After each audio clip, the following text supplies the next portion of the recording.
دل پھیل جاتے ہیں بعض ایتھلیٹس کے، ان میں بھی میں نے رسٹ ٹاکس کو بہت مفید دیکھا ہے. ویسے کہتے ہیں کہ دل پھیلنے کا کوئی علاج نہیں، لیکن بعض دفعہ ہومیوپیتھک علاج سے دل کے پھیلاؤ کو بہت حد تک کنٹرول کیا جا سکتا ہے، اور کچھ عرصے کے بعد مسل میں ٹوننگ ہوتی ہے تو وہ خود بخود ٹھیک ہونے لگ جاتے ہیں. تو رسٹ، اس میں روٹا بھی یاد رکھیں. اس پہلو سے اسے رسٹ ٹاکس کے مشابہ قرار دیا جاتا ہے.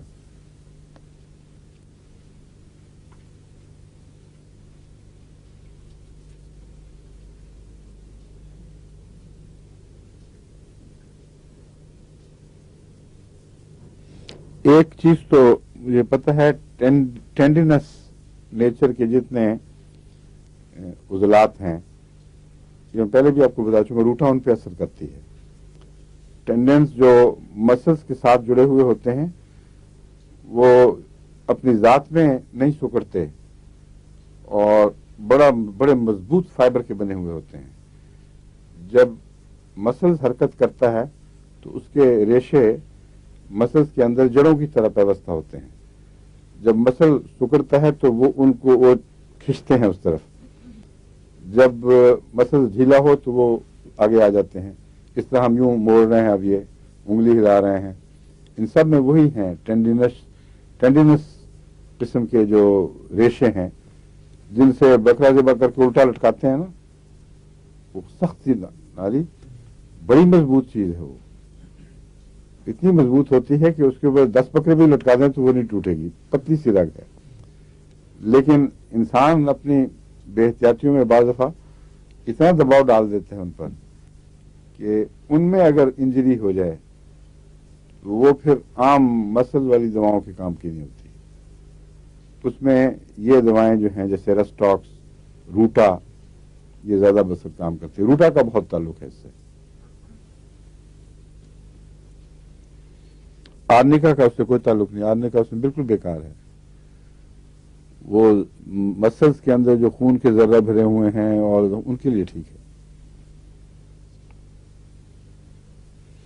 ایک لفظ مجھے نہیں سمجھ آتی، وہ کیا ہے؟ ایپونیوروٹک فائبرز. وہ کیا ہوتے ہیں ایپونیوروٹک فائبرز؟ ایپو مینز اس کے ساتھ، نیوروٹک جو اپروکسیمیٹی میں ہوں جو، اور جو نروز فائبرز. یہ کون سے فائبرز ہوتے ہیں ایپونیوروٹک؟ آل دا نروز دے ہیو، ان کے ساتھ ہوتے ہیں نا جی شیتھ وغیرہ. ہاں ہاں، تو اس کو کہتے ہیں جی، یعنی نروز کو کور کرنے کے لیے جو بھی اس کے خول ہیں ان کو ایپونیوروٹک فائبرز کہتے ہیں. ٹھیک ہے. اور ان کے اندر انسولیشن کے فائبرز بھی ہوتے ہیں، پتہ آپ کو؟ ایک نہیں حضور، یہ ٹشو جو ہے وہ اس کے اندر بہرحال کنیکٹیو ٹشو جو ہم کہتے ہیں، جو نروز کے اندر بجلی کی لہریں چلتی ہیں ان کی اسپیشل وولٹیجز ہیں، اور جسم کے مختلف حصوں کے لیے مختلف وولٹ چاہیے. اور عجیب و غریب نظام ہے اللہ تعالیٰ نے پیدا کیا ہوا، جو دماغ غرت حیرت میں ڈوب جاتا ہے، سوچ نہیں سکتا. ساری بجلی ہماری اندر پیدا ہو رہی ہے، اور وہ جو جنریٹر لگے ہوئے ہیں ان کے لیے ان کے الگ الگ حصوں میں ان کے مددگار جنریٹر لگے ہوئے ہیں، اور وہ پھر بجلی کو سٹیپ اپ سٹیپ ڈاؤن، ٹرانسفارمر جو ہوتے ہیں نا وہ کرتے رہتے ہیں. اور پلس کو چلانے کے لیے جتنی وولٹ چاہیے وہ اتنی وولٹ مل رہی ہے. اب یہ جو وولٹیج اثر کر کے جاتی ہے وہاں، یہ نروز کے رگوں کے ساتھ ساتھ چل رہی ہے، اور باہر خون ہے، گیلا ہے، اور ذرا سے بھی برسات میں بے احتیاطی ہو جائے تو کتنی اچھی انسولیشن ہو، وہاں سے بھی لیک کر کے آدمی مر جاتے ہیں.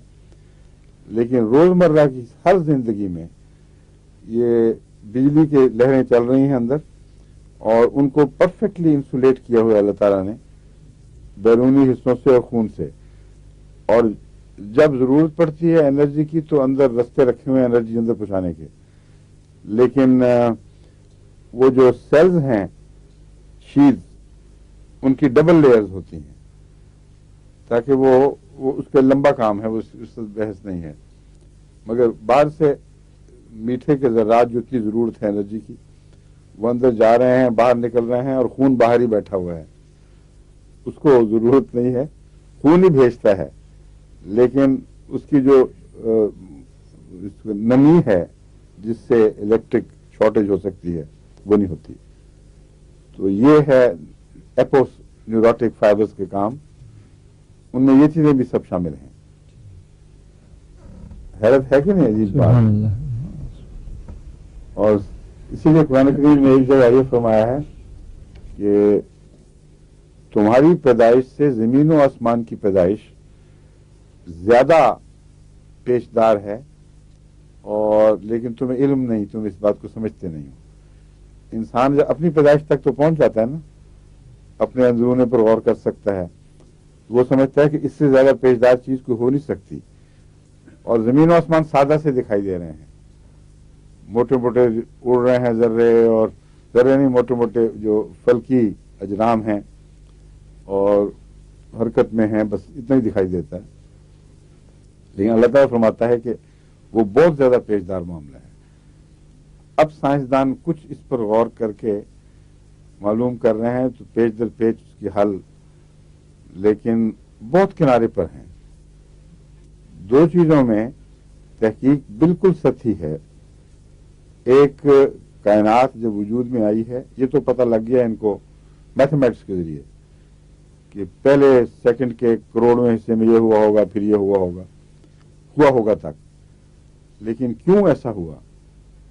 کیوں ہر ذرہ جو ہے، ہر انرجی کا ذرہ وہ دائروں میں بٹ گیا، اور ہر ایک کو ایک مرکز کیوں ملا، اور ان دائروں کے بیلنس کیوں قائم ہوئے؟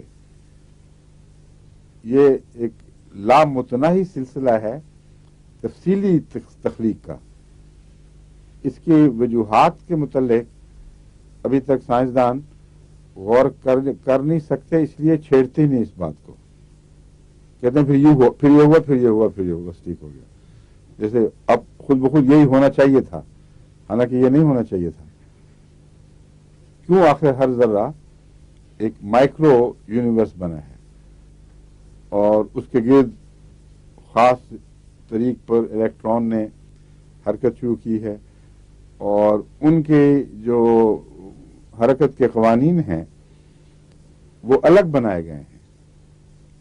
سب سے پہلا دھکا اس دور میں جو سائنٹسٹ کو لگا تھا وہ یہ تھا کہ نیوٹونک تھیوریز کے مطابق جو کیلکولیشنز کی گئی تھیں کہ ہر ذرہ جو حرکت کرتا ہے اس کو یہ قوانین کنٹرول کر رہے ہیں، ہر سیارہ جو حرکت کر رہا ہے اس کے یہ قوانین ہیں، اس کو ڈائنامکس کچھ کہتے ہیں، یعنی وہ نہیں، وہ جو دنیا کے وسیع ہیں ان کا کچھ اور ڈائنامکس. بارہ ڈائنامکس یعنی طاقت کے قوانین کیا ہیں جو حرکت کے نتیجے میں پیدا ہوتے ہیں اور حرکتوں کو کنٹرول کرتے ہیں اور بیلنس قائم کرتے ہیں. ایٹم کی دنیا میں وہ قانون جھوٹے نکلے اور حیران رہ گئے ہیں کہ اور ہی قوانین چل رہے ہیں، اور اسی لیے ان کو خیال پیدا ہوا کہ یہ پھر کیا وجہ ہے، یہ تو عقل کے خلاف بات، یوں نہیں ہونا چاہیے. لیکن عقل کے خلاف بات نہیں، وہاں انہی قوانین کی ضرورت ہے، اور چھوٹے پیمانے پر بڑے پیمانے کے قوانین اثر انداز نہیں ہو سکتے تھے. تو قرآن کریم نے اشارہ کیا ہوا ابھی تک. ہو سکتا ہے اگلے زمانوں میں جب کائنات کی تخلیق کے راز نسبتاً زیادہ معلوم ہوں تو پھر پتہ چلے کہ انسان کی تخلیق اس کے مقابلے پہ کوئی حیثیت نہیں رکھتی. اس کا یہ ترجمہ بھی کیا گیا ہے بعضوں کی طرف سے کہ تم لوگ جو چیزیں بناتے ہو اس سے زمین آسمان کی تخلیق جو ہے وہ زیادہ عظمت والی ہے. اب یہ تو بالکل معمولی بات ہے. اس زمانے میں انسان کیا چیزیں بناتے تھے؟ گھر بنا لیتے تھے، عام کپڑے، چھوٹا موٹا پہیے سے چلنے والی چیزیں. ان کو خدا تعالیٰ کا مقابلے میں کہنا کہ میری بہت بالکل ہی ایک بچگانہ موازنہ دکھائی دیتا ہے. اس میں وہ جو شان ہے قرآنی موازنوں کی وہ پائی نہیں جاتی اس معنی میں، لیکن اس میں پائی جاتی ہے کہ انسان کے اندر جو تخلیقی راز چھپے ہوئے ہیں وہ حیرت انگیز ہیں، اور خدا کی سب تخلیقات میں جن کا انسان کو علم ہے سب سے زیادہ پیچیدہ، سب سے زیادہ منظم، سب سے زیادہ حیرت انگیز خود انسان کی پیدائش ہے.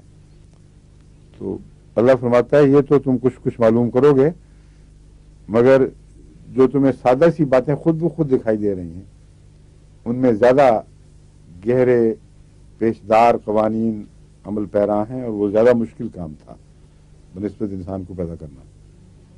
سمجھیں بات؟ تو یہ ضمناً روٹا کی بحث میں ہمیں ٹینڈن سے خیال آیا ہے. لیکن ڈاکٹر یہ جو پڑھتے ہیں تو غور کیوں نہیں کرتے؟ مطلب ہے کہ اللہ تعالیٰ کی طرف کیوں دماغ نہیں جاتا؟ یہ قرآن کریم نے وجہ بیان فرمائی ہے کہ اولو الالباب کا دماغ جاتا ہے، تو وہ ان اولو الالباب کا جو اللہ کو یاد کرتے ہیں، ورنہ بغیر اس یاد کے خالی عقلیں بھی کام نہیں کرتی، اور بغیر عقل کے خالی یاد بھی کام نہیں کرتی. تو ان دونوں کا جوڑ اور توازن ضروری ہے. اس کے بعد پھر کوئی اس کی وجہ نہیں ملتی کہ کیوں ایسا ہو. ایوولوشن کے سلسلے میں کئی ایسے معاملات لوگ سمجھتے ہیں خود بخود ہو گیا. میں نے کئی ایسے ایوولوشن کے ماہرین سے ملاقات کی ہے اس وجہ سے کہ جو میرے خیالات ہیں کہیں وہ ان اہل علم کے نزدیک لا علمی کی وجہ سے تو نہیں پیدا ہوئے. ان سے جب گفتگو کی ہے تو ہر دفعہ ان کو بالکل حیران دیکھ پایا ہے. غیر عیسائی یا دہریہ وہ کہتے ہیں ہاں یہ اس کی کوئی وجہ نہیں ہونی چاہیے، بات کیوں ہے ہم نہیں کچھ کہہ سکتے. آج تک ہماری سائنس نے اس کے متعلق کوئی وضاحت نہیں کی، اور انسانی پہنچ سے سر دست یہ بات بہت باہر کی ہے. تو اس لیے میں کہہ رہا ہوں کہ ہر احمدی سائنسدان کو اپنے مضمون میں ڈوب کر اس میں اللہ تعالیٰ کی ہستی اور اس کی قدرت کی کار فرمائی کے نشان تلاش کرنے چاہیے اور ان کو ابھارنا چاہیے. پھر کیونکہ ان کی زبانیں اس لیے گونگ ہیں کہ دہریاں ہیں، اور جان کے وہ باتیں چھیڑنا نہیں چاہتے جن سے خدا کی طرف انگلیاں اٹھیں کہ ہاں کوئی کائنات کا مالک ہے، اور چپ کر کے گزر جاتے ہیں. جہاں یہ خیال کرتے ہیں کہ اب اس سے خدا کی ہستی کے خلاف شاید دلیلات آ جائے، وہاں اچانک اخباروں میں اور میگزینز میں اس کو اچھالنے لگ جاتے ہیں، اور وہ ساری عمر کی تلاش کے بعد ایک نقطہ اپنی طرف سے نکالا ہوتا ہے جس کو بعد کا سائنسدان جھوٹا غلط قرار دے دیتا ہے یا وہ تشریح دے دیتا ہے جو ان کو پہلے سمجھ نہیں آ رہی تھی. مگر بڑا حصہ ایسا ہے جس کو چھوڑ دیتے ہیں. اب ایوولوشن کی کتابوں میں آپ مکڑی کی ایوولوشن پہ کبھی کچھ نہیں پڑھیں گے کہ مکڑی کیوں ایوالو ہوئی، کیسے ایوالو ہوئی. کیا پہلے صرف دھاگے نکلتے تھے، پھر اتفاقاً ان دھاگوں میں جانور پھنسنے لگ گئے تو اس کو خیال آیا کہ اب میں بنی لوں.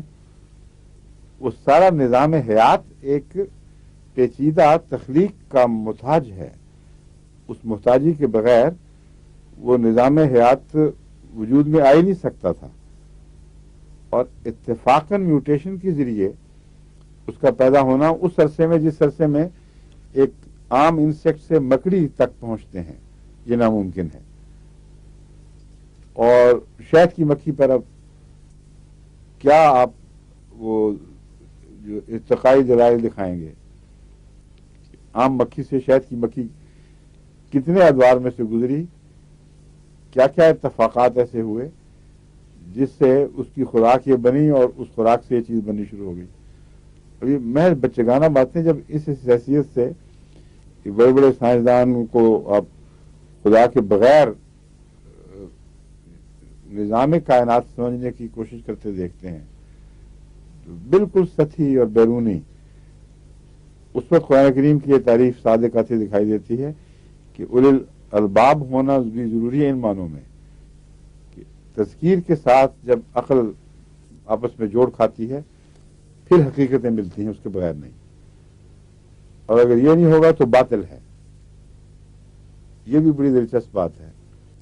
یہ کہنے کے مان بعد اللہ فرماتا ہے کہ جب یذکرون اللہ قیاما وقعودا وعلی جنوبہم ویتفکرون فی خلق السماوات والارض، اس کے بعد وہ غور کرتے ہیں اولو الالباب تو کیا دل سے آواز نکلتی ہے ربنا ما خلقت ھذا باطلا، کہ یہ بات قطعی ہے کہ یہ خود بخود کھیل تماشے کے طور پر